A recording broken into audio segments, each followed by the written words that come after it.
Hello, this is BSHF 101, Block 4, Unit 15, Foundation Course in Humanities and Social Sciences.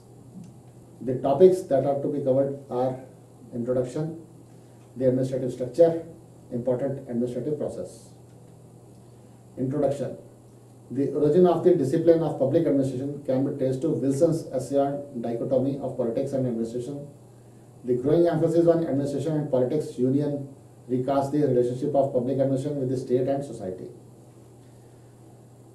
जो administration है यानी कि जो सरकार चलानी है, कार्यकारिता जो चलनी है यहाँ पर, वो किस तरीके से चलेगी, इसका ओरिजिन लेते हैं विल्सन का एस्से था पॉलिटिक्स एंड एडमिनिस्ट्रेशन, उसके ऊपर कि किस तरीके से सरकार चलनी चाहिए, ऊपर से लेकर नीचे तक जो चीज़ सारी संभाल ले, सारे लोग उनके कंट्रोल में रहे, हर कोई उससे गवर्न हो सके।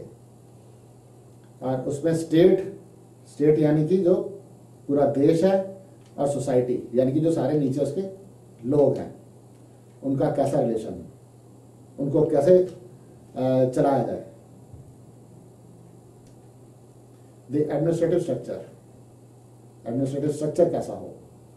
In public administration the chief executive performs various legislative, executive and judicial functions in various areas. The chief executive union level, state level, district level. Chief executive हमारा कौन है? चीफ एग्जीक्यूटिव जो बिल्कुल टॉप पे head of the state है। भारत में राष्ट्रपति, जहां राजा महाराजा होते हैं वो वहां का राजा या रानी जो भी होते हैं। इंग्लैंड में राजा या रानी होते हैं, इस टाइम क्वीन है इंग्लैंड की, इसलिए वो वहां की चीफ एग्जीक्यूटिव है। चीफ एग्जीक्यूटिव को पब्लिक एडमिनिस्ट्रेशन में अलग अलग तरह के फंक्शन बनाने पड़ते हैं। लेजिस्लेटिव यानी कि कानून बनाना, एग्जीक्यूटिव उस कानून को लागू करना, जुडिशियल फंक्शन यानी कि जो उस कानून को तोड़ता है उसे सजा देना। अब इनके कई लेवल भी हैं।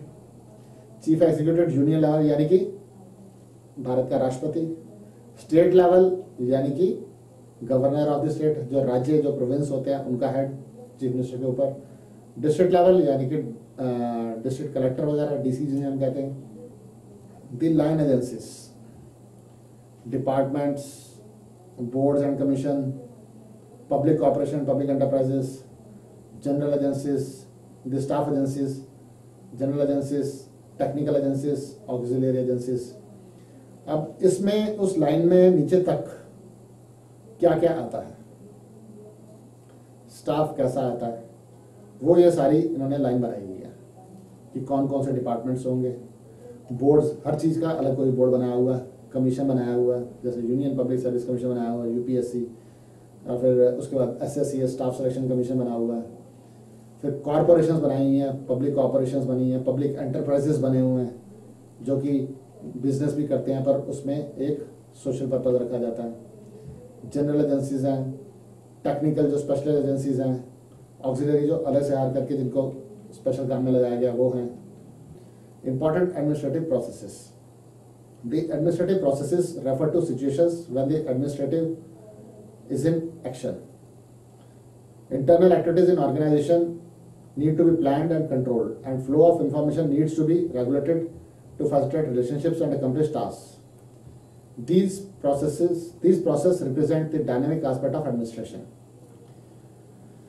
Administrative process क्या है कि इसको कोई भी काम को कैसे लागू करना है, जो कानून बना हुआ है और जो लॉ बना है, जो पॉलिसी बनी है, वो नीचे तक कैसे चले और उसका फ्लो कैसे रहे, वो ठीक तरह से एनफोर्स हो जाए यानी कि लागू हो जाए, चल पड़े वो। अगर उसमें कोई गड़बड़ करता है तो उसे पकड़ के कोर्ट के सामने या किसी और एजेंसी के सामने, जैसा कि कानून में लिखा गया, उसके सामने प्रोड्यूस करना। और रिलेशन किस तरीके से होना चाहिए ऊपर से लेकर नीचे तक, वो भी सारे डिफाइंड होते हैं एडमिनिस्ट्रेटिव प्रोसेस में, कि कौन इसका हेड होगा, इसको कौन देखेगा, जैसे डीसी की क्या पावर है, उसके नीचे एसडीएम उसकी क्या पावर है, उसके नीचे जो दूसरे बॉडीज हैं उनकी क्या पावर है, वो सारी चीज़ इसमें डिफाइंड है। एडमिनिस्ट्रेटिव प्रोसेस में क्या क्या आता है, प्लान कैसे करना है, सारा उसका जो कुछ भी उन्होंने बनाना है वो, कंट्रोल, उसको कंट्रोल कैसे करेंगे, फिर कम्युनिकेशन, आपस में कम्युनिकेशन कैसे होगा, यानी कि ऊपर से लेकर नीचे तक कम्युनिकेशन किस तरीके से चलेगा, बातचीत कैसे होगी और कोई चीज़ दे आदान प्रदान कैसे होगा, डिसीजन मेकिंग, डिसीजन कैसे लिया जाएगा, कौन लेगा, कोऑर्डिनेशन किस तरीके से आपस में उनके लिंक्स बनेंगे।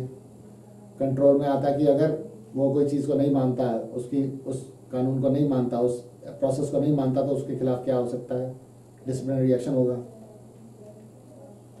Thank you. This is end of unit 15।